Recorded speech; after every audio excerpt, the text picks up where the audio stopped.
Hello everyone, this is participant number P14 and I am going to speak on fountain pens. Every fountain pen has a lot of physics going around inside, which we forget to notice. Even the smallest part has its own unique use, but as we have less time, we will be only talking about capillarity. So capillarity is the tendency of a liquid in a capillary tube or absorbent material to rise or fall as a result of surface tension. Fun fact, it was first observed by Leonardo da Vinci. So why does the ink flow from a fountain pen? Well, capillarity is the reason.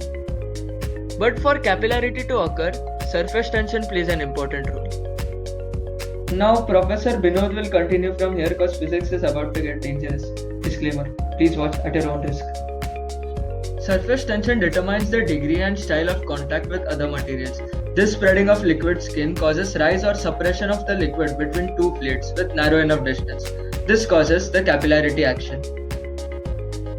Capillary is the object from which the ink reaches the nib. People think of capillaries to be small round pipes, but they can be of any shape as long as the characteristics of the liquid and the voil combined cause the liquid inside the pipe to rise or fall.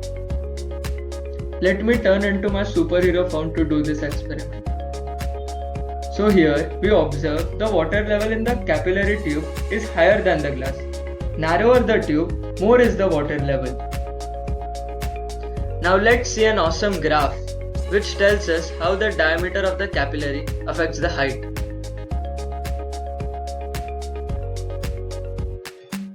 These are the readings of the experiment and those are the fountain pens that were used.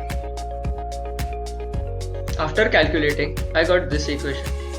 Too much calculation these days.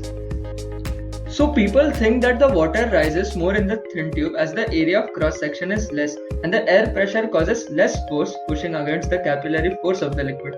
But this is completely wrong. Let me explain to you why.